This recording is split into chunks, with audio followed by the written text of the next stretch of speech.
আমাকে বহুবার হুমকি দেওয়া হয়েছে, তোমাকে ব্ল্যাকলিস্ট করা হবে, সৌদি আরব যাওয়া বন্ধ করা হবে। তো তোমরা আমার সৌদি আরব যাওয়া বন্ধ করবা, তার আগে আমার দয়াল নবী আমাকে 25 বার হজ করাইছে। আমাকে বন্ধ করে দাও, তোমার দেশে আমি না গেলাম, অসুবিধা নাই।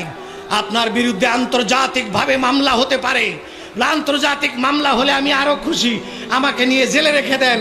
আমি আন্তর্জাতিক মামলা কেন, আমি গোটা দুনিয়া ছাড়তে পারি, চাকরি ছাড়তে পারি, মান সম্মান ছাড়তে পারি।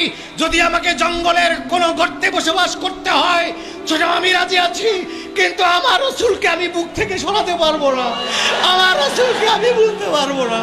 তোমরা যতই যা করো, আমি রাসূলকে বলতে পারবো না। আমি মনে করি পৃথিবীর শ্রেষ্ঠ আলেম, পৃথিবীর সবচাইতে বড় আলেম, পৃথিবীর 700 কোটি মানুষের শ্রেষ্ঠ জ্ঞানী ব্যক্তি, আলেম ব্যক্তি, তার ভিতরে যদি আমার নবীর প্রেম না থাকে, তার ভিতরে যদি নবীর আদব না থাকে, আমি তাকে আমার পায়ের জুতার সুতলা মনে করি, এর বেশি মনে করতে পারি না।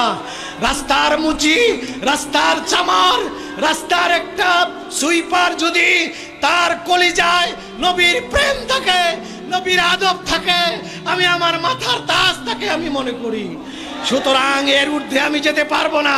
সৌদি আরবের দরকার নাই, মক্কার দরকার নাই, মদিনার দরকার নাই, মদিনাওয়ালা মক্কাওয়ালার দরকার আমার। তার কাছে আমি থাকতে চাই। বেহেশতের দরকার নাই, জাহান্নাম থেকে বাঁচতে চাই না, আমি বাঁচতে চাই মরার পরে আমার কবর হবে আমার নবীর কদমের তলে। এটাই আমি প্রত্যেক ইমানদারের কামনা হওয়া উচিত। এই গোটা দুনিয়া বাংলাদেশকে 100 বছরের জন্য আমার কাছে লিজ দেবা, আমার নবীর প্রেমের পরিবর্তে ওটাও আমি নিতে পারবো না। আমরা হুসাইনি মুসলমান, আমরা ইয়াজিদি মুসলমান না, আমরা হুসাইনি মুসলমান। তোমরা মনে রেখো, এক হুসাইনকে শহীদ করে মনে করেছিলে দুনিয়া থেকে রসুল প্রেমিকদেরকে সরাতে পারলাম, তাদেরকে দুর্বল করতে পেরেছি, কিন্তু না, বলে দিচ্ছি পরিষ্কার ভাষায়, এক হুসাইনকে তোমরা শহীদ করেছো।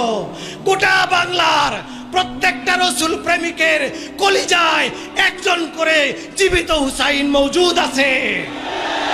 আমরা তার সঙ্গে চলবো, আমরা জীবন যে কোনো সময় দিতে পারি, রসুল প্রেমের সঙ্গে আপোষ করতে পারি না।